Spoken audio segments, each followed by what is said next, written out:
here at True Holiness Saints Center. I am Arthur Ingram and excited to kick off this month's clergy appreciation series we have here at True Holiness. As we know, around the world, around the globe, in churches all over the world, it is Clergy Appreciation Month. It's a month set aside that we give accolades to our leaders, that we show them how much we love them, how much we appreciate them all around the world. And so that's no different here at True Holiness. And I'm excited to get the opportunity to kick this series off. Before I begin, I did a little research. There are stats that we hear year over year about our pastors and the work that they do and their emotions and tied into that and things all around that. And we've heard them for several years now. And so I want to try to find updated versions of those stats. I'm going to read a few of them for your hearing tonight. 72% of pastors reported working between 55 and 75 hours per week. This was pre-COVID. 84% of pastors feel that they are on call 24/7. 80% of pastors believe that pastoral ministry has negatively affected their families. 78% of pastors report having their vacation and personal time interrupted with ministry duties or expectations. 75% of pastors report significant stress-related crises at least one time in their ministries. A great number of pastors reporting to this survey report being over-fatigued most of the time. 70% of pastors do not have someone they consider a close friend, and 71% of churches have no plan for a pastor to have a periodic sabbatical. When I look at these stats, the first thing that alarmed me was how many stats there were, how many negative stats there were. There were many more that I did not name here. I tried to cherry pick some of the ones that we could hit home with or some of the ones we'd heard before. Outside of the sheer number of negative stats associated with pastoring, one of the other alarming things to me was that over the years, none of this has trended to getting better, right? We're hearing these stats, we're seeing these trends, and we're hearing them, we're shaking our head on Sunday morning, but we're not translating that into any actual work to make it better for our pastors, right? And so I'm tasked this month with kicking off this celebration, this awareness month, Clergy Appreciation Month. And if I had to choose one word, a Wednesday word for us, that word would be consistency, right? We're coming this month from Exodus chapter 17, verses 12 and 13. From the NIV, it reads as follows. When Moses' hands grew tired, they took a stone and put it under him, and he sat on it. Aaron and Hur held his hands up on one side and one on the other, so that his hands remained steady till sunset. So Joshua overcame the Amalekite army with a sword. Consistency. What could consistency possibly have to do with supporting the pastoral leadership? I found this quote, and I've been chanting it and rehearsing it in my head ever since I got the call that I will be doing tonight. And it simply says that we are a sum total of what we do consistently. Decisions we consistently make, actions we consistently take, we are the sum total of what we consistently do. So many times, I wish that I could have one good workout, right, and see some abs. Or I wish that I could eat one big salad and lose 15 or 20 pounds, right? That one action, while it is a big part of what I do, until things are done consistently, over time, repeatedly, we don't see results, right? And so it's very easy to highlight the month of October and think that we're going to give our leaders an injection of love, which is very needed, right? We sow seeds, we say good words, we give good gifts, we put on programs, all during this 31-day period in the hopes of giving our leaders an injection of goodness, right? That should propel them further. But the only issue with that is that love, those actions, those good deeds, those prayers, those intercessory prayers we do on their behalf, those words of affirmation, those good things we do for our leaders, if only done during the month of October, we're off, right? We have what is commonly here at True Holiness referred to as community pastor. Our pastor serves on several boards. He serves in several community events, several statewide events even, right?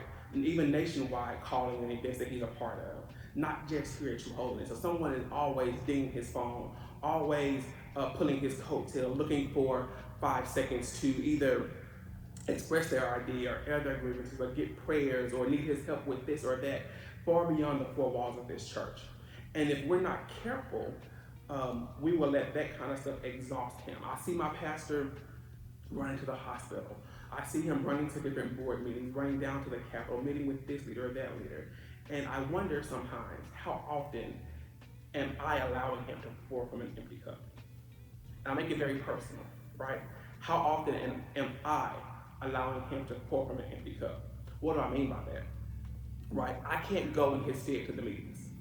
I can't always stand in his stead in the pulpit and preach a word, right? But what I can do is figure out, okay, God, in where you've given me, in the giftings you have given me, what can I do to take something off of his plate? You know, as a part of the usher board, can I make sure that we're fully staffed and functional, right? Am I praying for my leader? Am I praying for my first lady? Am I doing those things that make his life just a little bit easier? And not only in the month of October, but am I consistently doing those things? Because after the 31st rolls around, many of us go back to our regular scheduled program. But I'm not coming to this auxiliary meeting. I'm not hopping on this Zoom. I'm not going to give this love offering or give this gift or give this tithe offering because I have this to do. Without realizing that every day, the ins and outs of this church falls on our pastor. The heaviness of leading this flock, 300-400 people strong, falls on our pastor. And we claim that we love him, and I'm sure that we do. And we claim that we support him, and I'm sure that we do. And we want to see him in all these great arenas, doing all these great things, and I'm sure that we do. I'm positive that we do. But until we become consistent in season and out of season, when we feel like it and when we don't, when we have energy and when we don't, supporting our leadership, putting our prayers behind our leadership, putting our support, our energy, and our work behind our pastor, then we are limiting what he can do. We are limiting his reach, right? I'm wondering if our auxiliaries, our usher boards, and our music ministries, and our help ministries, or whatever, right? What are we querying God, wondering, God, how can we make this load lighter? Or are we so caught up in what we're doing, right?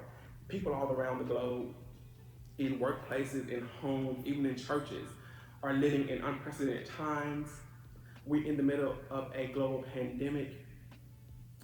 We have to figure out new ways. Societal norms are changing. Cultural norms are changing day by day. Things that were acceptable 18 months ago are no longer acceptable now. And we give ourselves grace. And we have to learn to give ourselves a little bit extra leniency there. But I wonder, do we extend that same grace to our pastor? Rhetorical question there. I watched my pastor in March of 2020 pivot on a dime. We went from having pretty packed services here on a Wednesday night, and on Sunday morning they had Bible study on Wednesday night, to the very next Sunday we had to pivot and go to an online service. We had to figure out new ways to deliver the same content. We had to figure out ways to keep our singles group going, and our marriage group going, and our youth department rolling, and our Sunday schools. All of that had to be figured out on a dime, how to make that roll, right? With no infrastructure necessarily for that, with no knowledge, with no extra grant money or funding coming in. We had to figure out how to make all of that roll. And what did my pastor do? The shepherd of this house, what did he do? He took that, he met with subject matter experts, and we rolled on. For 12 months, we had service with good word, impactful word, still life-changing word, week after week. And he delivered. And he delivered greatly. And I just want to make sure that as I begin to wrap this thing up and take it home, I know I've done a lot of talking, let me give a little bit of Bible on that. Galatians 6:9 simply says, and let us not grow weary of doing good, for in due season we will reap if we do not give up, right? I want to tie that into that word consistently. Let's consistently, let's regularly, at regular intervals, support our pastor in word and in deed, in giving and in prayer, in working and in showing up. Let's support our pastor, realizing that as he gets fed from God, as he grows, as he gets what he needs from God, that my success, my anointing, my growth, my breakthrough, my deliverance, all those things that I go to God about are tied in very, very tightly with my leader. very tight. I pray for my pastor because I want to see him do good. I want to see him experience personal breakthroughs. I want to see him go to new levels and get increased and go show up in different rooms, right? Because I'm riding his coattail, right? And so let's consistently, after this month is over with, after we've exhausted him this month with love and support, let's figure out how do we keep praying for our pastor? How do we keep pouring into his life? How do we keep making sure that he feels the love and that he is not counted in the number of those statistics I read earlier, right? And before I give a quick tribute to my first family, I just want to leave you with a quote that I started with, and that is, we are the sum total of what we consistently do. So make sure that after we get done with this month, and after we get into 2022, and as life takes on a new normalcy for us, and we're running around with our own things going, that we make sure that our pastor and our first family are at the top of our list. And I want to publicly say to my first family, thank you. To Pastor Mark Bia, First Lady Tasha Mark Bia, and his kids, thank you for, I've been a part of True Holiness now for all of my adult life. I came to college, came to UCA. This was the first church I went to. I never left all those years. And I've grown up in this church in many ways. Very recently, my son spent about 3 weeks in the hospital with some unknown medical issues. And one thing I'll never forget is my first lady had just lost her grandmother a few weeks prior. And at a time when she should have been nurturing herself and focusing on healing herself, my family felt her prayers. Not only did she call and check in, not only did she send a huge goodie basket full of all his favorite things, but if she didn't get an update, she was like, hey, what the update? I'm not on y'all know what the update, how's he doing, what are we praying for, right? And I'm thinking at a time when surely she was dealing with her own grief, her own hurt. Surely if there's ever a reason for her to focus on herself and her family, right? And she has a reason not to check in with us. And I totally would have understood that. But she took time out of her life, out of her own process of healing and grief, to be with me and my family. And I will never forget that. I know that we really appreciate, and it's only a small, and if it was just my family she did it for, maybe I'd be the exception. But I totally say that knowing that it wasn't just my family she was praying for, or my family she was checking on, that my pastor checked on. I say that knowing that everybody that sits under this building or lives in this community experiences the same kind of love and acceptance and embrace from our leadership. And so to them publicly, I say thank you for always being just a phone call away when we need you, and always responding with love and with grace and sincerity. And my family appreciates you guys. Thank you. You guys have a good night.